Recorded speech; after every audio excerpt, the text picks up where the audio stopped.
आगामी विधानसभा चुनाव के लिए बीजेपी ने बनाई खास रणनीति। आखिर 5 राज्यों के चुनाव को लेकर क्या है बीजेपी की रणनीति? 5 राज्यों में यूपी, उत्तराखंड, पंजाब, मणिपुर और गोवा के विधानसभा चुनावों की तारीखों का ऐलान हो चुका है। ऐसे में सियासी दलों ने, खासकर बीजेपी ने, अपनी सक्रियता बढ़ा दी है। बीजेपी को पता है कि इस बार 5 राज्यों में पार्टी की स्थिति 2017 जैसी नहीं है।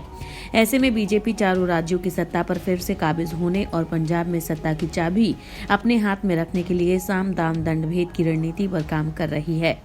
असल में पंजाब को छोड़कर बाकी 4 राज्यों यूपी, उत्तराखंड, गोवा और मणिपुर में बीजेपी की सरकार है। ऐसे में उसके सामने बस सबसे बड़ी चुनौती इन प्रदेशों में अपनी सरकार को बचाने की है। बीजेपी ने यूपी में 2014 और 2019 के लोकसभा चुनावों में बड़ी जीत हासिल की है।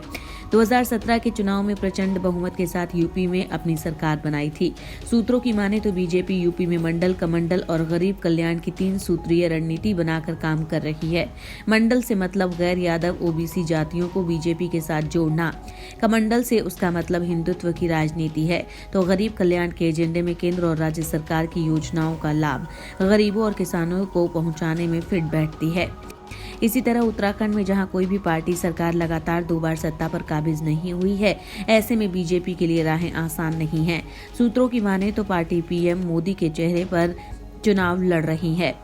बीजेपी का मानना है कि इस बार चुनाव में आपके मैदान में उतरने से बीजेपी विरोधी वोटों का बंटवारा हो जाएगा, जिसका फायदा बीजेपी को होगा। जहां तक पंजाब की बात है तो यहां बीजेपी इस बार कैप्टन अमरिंदर सिंह और सुखदेव सिंह ढींढसा के साथ गठबंधन में है। किसानों की नाराजगी कम हुई है तो वहीं फिरोजपुर में पीएम की सुरक्षा में सेंध को बीजेपी भावनात्मक मुद्दे के तौर पर पेश कर रही है। अगर किसान संगठन, कांग्रेस, आप और अकाली दल के वोट बैंक में सेंध लगाएं तो इसका फायदा बीजेपी के गठबंधन को मिलेगा।